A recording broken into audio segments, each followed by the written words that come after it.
جانتے تھے امیر معاویہ رضی اللہ تعالیٰ عنہ کی ذات اور شخصیت کے بارے میں اللہ کے رسول صلی اللہ علیہ وسلم نے صرف یہی نہیں بلکہ اور بھی فضیلتیں ہیں جو اللہ کے رسول جناب محمد الرسول اللہ صلی اللہ علیہ وسلم نے امیر معاویہ رضی اللہ تعالیٰ عنہ کے بارے میں کہی ہیں۔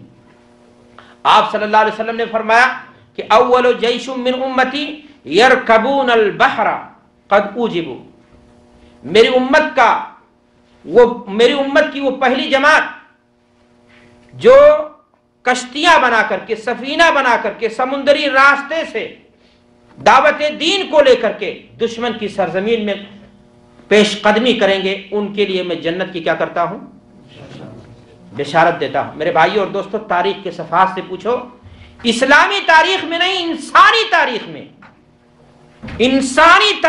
میں میں کہہ رہا ہوں معاویہ رضی اللہ تعالیٰ عنہ پہلے وہ شخص ہیں جنہوں نے سمندر کے سینے کو، چھاتی کو چیر کر کے سفر کرنے کا سلیقہ لوگوں کو سکھایا، اور اپنے دور حکومت میں انہوں نے کشتیاں بنوائی، کمپنیاں بنوائی، اور باقاعدہ اس کے لیے جو ہے فنڈ مہیا کرایا، اور نبی صلی اللہ علیہ وسلم کی بشارت کے کیا بنے؟ مصداق بنے۔ اللہ کے رسول جناب محمد الرسول اللہ صلی اللہ علیہ وسلم نے ایک اور حدیث میں معاویہ رضی اللہ تعالیٰ عنہ کے بارے میں فرمایا کہ اللہم علمہ الکتاب والحساب وقہ العذاب، کہ اے اللہ تو معاویہ کو کتاب اور حساب، لکھنا پڑھنا اور حساب و کتاب سکھا دے، اور ساتھ ہی ساتھ کہا وقہ العذاب، کہ اے اللہ تو معاویہ کو نار جہنم سے بھی بچا دینا۔ ذات رسالت میں آپ صلی اللہ علیہ وسلم کی زبان معاویہ کے لیے کھل رہی ہے دعا کے طور پر، اور اس بات کی دعا، اس عظیم ترین شخصیت کو، اس کے جسم خاکی کو جہنم کی عذاب سے تو کیا کر دینا۔ آج افسوس کی بات ہے، معاویہ کے ایمان پر، معاویہ کے اسلام پر انگلیاں اٹھانے والے لوگوں کو یہ سوچنا چاہیے، کیا زبان نبوت سے نکلی ہوئی دعا رائے گاہ چلی گئی؟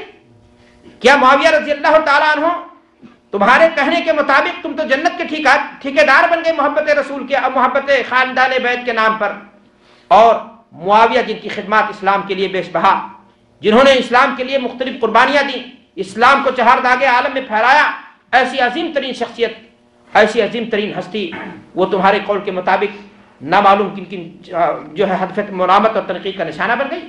میرے بھائی اور دوستو، معاویہ رضی اللہ تعالیٰ عنہ کی شخصیت بڑی عظیم ترین شخصیت ہے۔ ان کی ماں ہندہ، یہ وہی ہندہ بڑی انتہائی غیرت مند خاتون تھی۔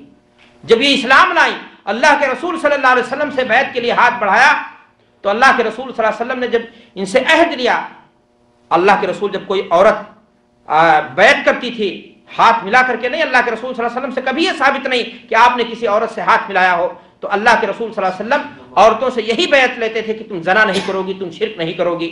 تو ہندہ کا جب یہ واقعہ آیا تو اللہ کے رسول صلی اللہ علیہ وسلم نے جب ان سے اس بات کا عہد لینا چاہا تو ہندہ نے کہا او تزنی الحرہ یا رسول اللہ، کیا ہے اللہ کے رسول، کیا آزاد عورت بھی زنا کر سکتی ہے؟ یہ معقول سی بات ہے۔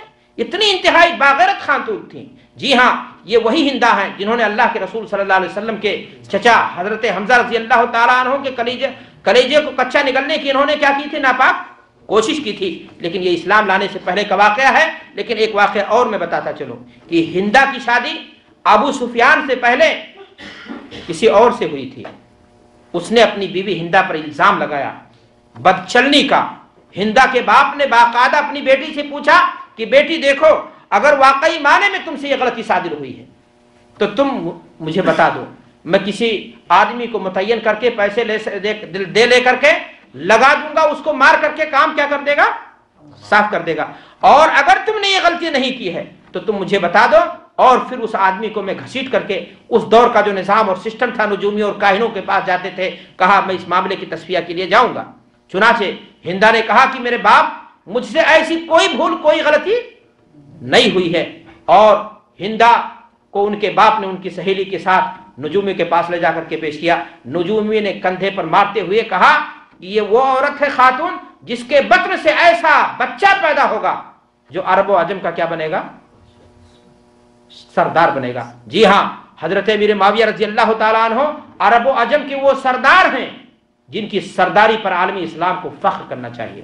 ایسے سردار جو عالم اسلامی پر 20 سال تک بلا شرکت غیر حکومت کی اور عالم اسلام کو بہت کچھ بخشا۔ میرے بھائیوں اور دوستو، ایک مرتبہ حضرت عبداللہ ابن عمر رضی اللہ تعالیٰ عنہ سے کسی نے پوچھا حضرت امیر معاویہ رضی اللہ تعالیٰ عنہ کے بارے میں کہ آپ کی کیا رائے ہے معاویہ کے بارے میں، تو کہا ما رأیت بعد النبی صلی اللہ علیہ وسلم اسود من معاویہ، کہ ہماری ان آنکھوں نے اللہ کے رسول جناب محمد الرسول اللہ صلی اللہ علیہ وسلم کے بعد معاویہ سے زیادہ سیادت و قیادت، رہبری، لیڈنگ، قیادت کی پاور، اغوا گیری، ملک گیری، جہاں بانی اور جہاں گیری کی جو صلاحیت ہم نے معاویہ کے اندر دیکھی وہ ہماری آنکھوں نے کسی اور کے اندر نہیں دیکھا۔ یہ کس کی بات ہے؟ معمولی صحابی نہیں، یہ وہ صحابی ہیں جو ابن عمر کی شکل میں ہے، جن کو حضرت عمر رضی اللہ تعالیٰ عنہ نے، جو عثمان اور علی کے ٹکر کے صحابی ہیں، جن کو اللہ کے رسول صلی اللہ علیہ وسلم نے ان 6 اشخاص میں سے شامل کیا تھا۔ حضرت عمر رضی اللہ تعالیٰ عنہ نے جن کو اپنے بعد کیا کیا تھا؟ نامنیٹ کیا تھا۔ میرے بھائیوں اور دوستوں، صحابی نے عرض کیا کہ ابن عمر، عبداللہ، کیا تمہارے باپ عمر کے اندر، کیا ابو بکر کے اندر بھی یہ صلاحیت نہیں تھی؟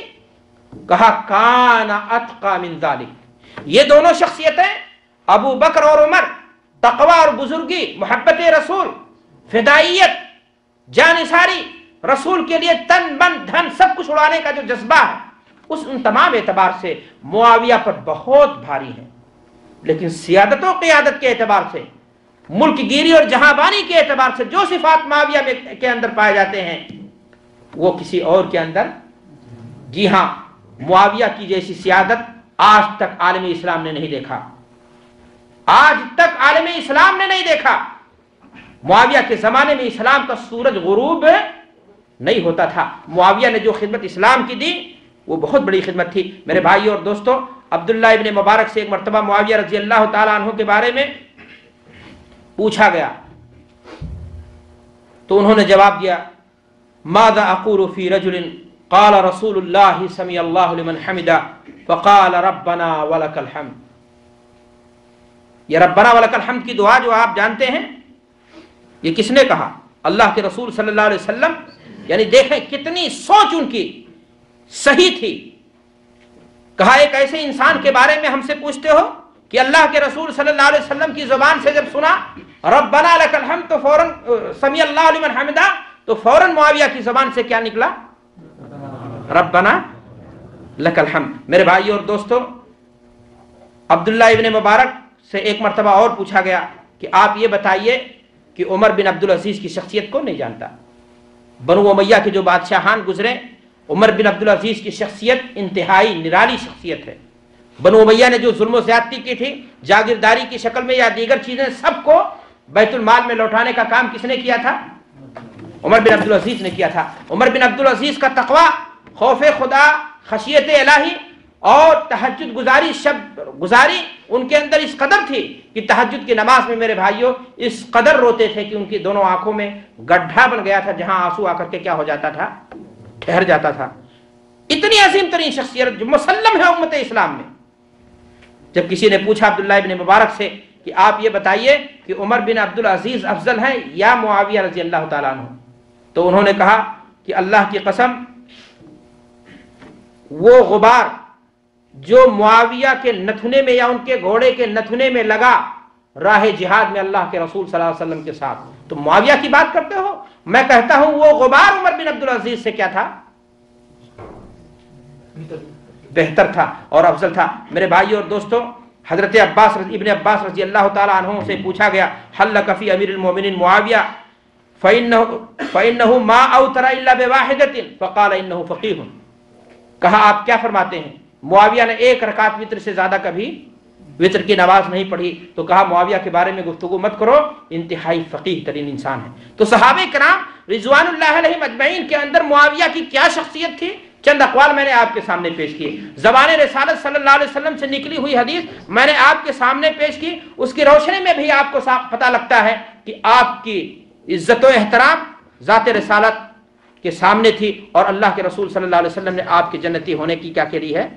بشارت دی ہے۔ میرے بھائیوں اور دوستو، اس معاویہ کو اگر آج محفلیں سجا کر کے اسٹیج لگا کر کے کافر و مرتد قرار دیا جائے، بددین کہا جائے، ان کے ایمان پر کوئسچن مارک لگایا جائے، ان کے ایمان کے بارے میں سوال کیا جائے اور ان کے ایمان کے بارے میں نہ زیبا حرکات اور الفاظ کہے جائیں، یہ کہا جائے کہ معاویہ رضی اللہ تعالیٰ عنہ نے اپنے بعد اپنے بیٹے یزید کو ولی عہد نامزد کر کے امت اسلام کی قبر کھود دی، یہ کہا جائے کہ معاویہ نے دولت کے ذریعہ سے اور اپنی پاور کے ذریعہ سے عالم اسلام کی گردنوں کو جھکا دیا اور ان کی زبانوں کو سی دیا اور ان کے ایمان و یقین کا سودا کر لیا پیسے کے بلبوتے پر، کیسے الزامات ہیں ان صحابہ کے بارے میں جن کے بارے میں قرآن مجید بھی گویا ہوتا ہے۔ تو ان الفاظ میں رجال صدقوا ما عہد اللہ، رجال صدقوا ما عہد اللہ، یہ ایسی جماعت تھی جنہوں نے سچ کر دکھایا اس وعدے کو جو انہوں نے اللہ اور اس کے رسول سے باندھا تھا۔ فَمِنْهُمْ مَنْ قَضَىٰ نَحْبَهُ وَمِنْهُمْ مَنْ يَنْتَظِرُ، اس میں سے کچھ تو ایسے ہیں جو دنیا میں زندہ ہیں اور کچھ اپنی زندگیاں پوری کر کے چلے گئے۔ وَمَا بَدَّلُوا تَبْدِيلًا، قرآن یہ کہتا ہے کہ صحابہ کرام رضوان اللہ علیہم اجمعین نے جو وفا کا، ایمان پر بقا کا اور اسلام کی خدمت کے لیے جو اللہ کے رسول صلی اللہ علیہ وسلم سے انہوں نے وعدہ کیا تھا اس پر قائم رہے، اس میں انہوں نے کوئی تبدیلی نہیں کی۔ میرے بھائی اور دوستو، قرآن نے عام صحابہ کے بارے میں اعلان کیا کہ انہوں نے وعدہ کو نبھایا۔ آج شیعت اور رافضیت کے ٹکسال سے ان ملکوں سے جن ملکوں کو زیر نگی کیا ہے انہی خلفاء نے، کہا یہ جاتا ہے کہ یہ مسلمان نہیں رہ گئے تھے، یہ مرتد ہو گئے تھے، اسلام سے چند کو چھوڑ کر کے کیا ہو گئے تھے، یہ سب خارج ہو گئے تھے۔ میرے بھائی اور دوستو، قرآن کی صداقت تو کچھ اور کہہ رہی ہے۔ اور اگر یہ صحابہ مرتد ہو گئے تھے، اگر ان صحابہ نے اپنے ایمان و ضمیر کا سودا کر لیا تھا، تو سوال یہ ہے کہ جو صحابہ اللہ نے حضرت محمد الرسول اللہ صلی اللہ علیہ وسلم کو دیے، جو ساتھی قرآن و سنت کے نصوص یہ بتا رہے ہیں کہ اللہ نے آمنہ کے لال حضرت محمد الرسول اللہ صلی اللہ علیہ وسلم کو دیے، وہ ساتھی نہ تو موسیٰ کو ملے، وہ ساتھی نہ تو عیسیٰ کو ملے، نہ ابراہیم کو ملے، نہ نوح کو ملے، نہ کسی اور نبی کو ملے۔ اگر ان ساتھیوں کے بارے میں، اصحاب محمد کے بارے میں اگر یہ کہا جائے کہ 12 اور 14 کو چھوڑ کر بقیہ سارے کے سارے کیا ہو گئے تھے، مرتد ہو گئے تھے، وہ پیسوں کی لالچ میں اپنے ایمان و ضمیر کا کیا